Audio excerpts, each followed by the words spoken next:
Olá pessoal, tudo bem? Vamos para mais uma devocional? Hoje é dia 8 de abril de 2025. Nossa leitura bíblica de hoje se encontra em Atos 15, do 12 ao 30. Então, todos os que estavam ali ficaram calados e escutaram Barnabé e Paulo contarem todos os milagres e maravilhas que Deus tinha feito por meio deles entre os não-judeus. Quando eles terminaram de falar, Tiago disse: Meus irmãos, escutem. Simão acabou de explicar como Deus primeiro mostrou o seu cuidado pelos não-judeus, escolhendo no meio deles um povo que seria dele. As palavras dos profetas estão bem de acordo com isso, pois as Escrituras Sagradas dizem: Depois disso eu voltarei, diz o Senhor, e construirei de novo o reino de Davi, que é como uma casa que caiu. Juntarei de novo os pedaços dela e tornarei a levantá-la. Assim, todas as outras pessoas, todos os outros povos que chamei para serem meus, vão procurar conhecer o Senhor. Assim diz o Senhor, que anunciou estas coisas desde os tempos antigos. E Tiago continuou: A minha opinião é esta. Eu acho que não devemos atrapalhar os não-judeus que estão se convertendo a Deus. Penso que devemos escrever a eles uma carta, dizendo que não comam a carne de animais que foram oferecidos em sacrifício a ídolos, que não pratiquem imoralidade sexual, que não comam a carne de nenhum animal que tenha sido estrangulado e que não comam sangue.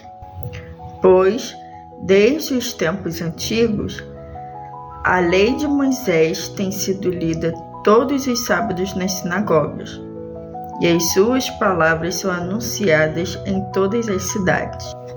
Então, os apóstolos e os presbíteros, com o apoio de toda a igreja, resolveram escolher entre eles alguns homens e mandá-los para Antioquia com Paulo e Barnabé.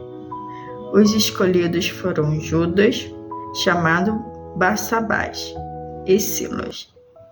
Esses dois homens eram muito respeitados pelos membros da igreja e mandaram por eles a seguinte carta: Nós, os apóstolos e os presbíteros, irmãos de vocês, mandamos saudação aos nossos irmãos não-judeus que vivem em Antioquia e na província da Síria e na região da Cilícia.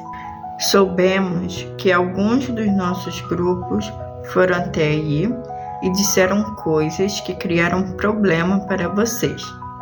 Porém, não foi com a nossa autorização que eles fizeram isso. Portanto, nós todos resolvemos, sem nenhum voto contra, escolher alguns homens e mandá-los a vocês.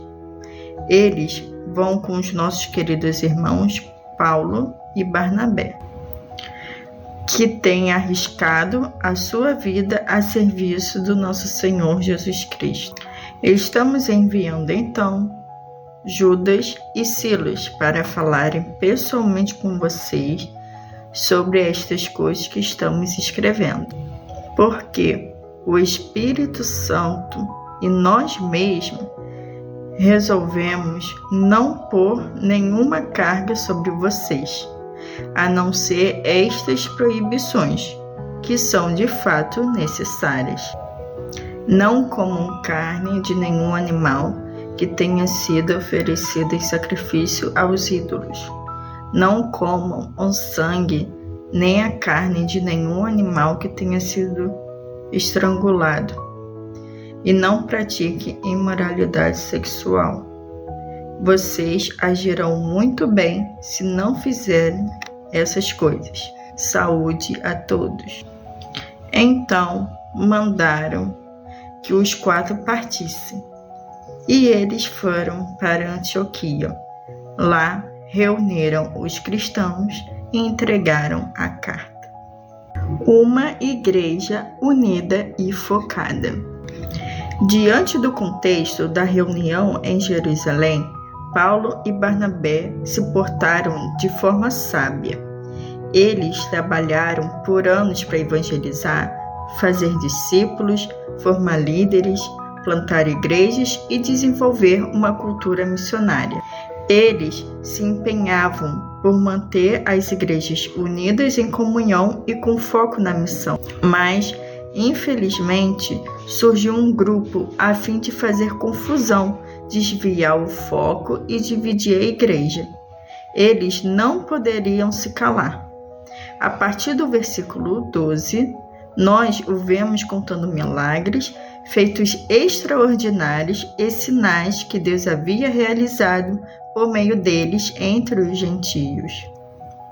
Perceba a estratégia, a inteligência e a intencionalidade de Paulo e Barnabé com esse contragolpe. Se os fariseus queriam desviar o foco e quebrar a unidade com a polêmica legalista, os missionários queriam retomar o foco para a missão e unir a igreja em vez de dividi-la.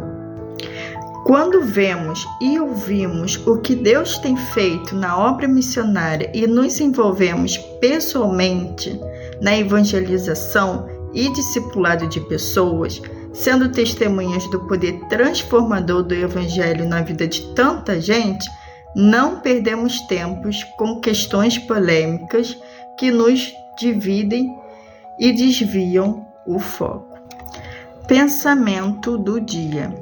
Não deixe nada distrair você do propósito de Deus para a sua vida. Multiplicar discípulos.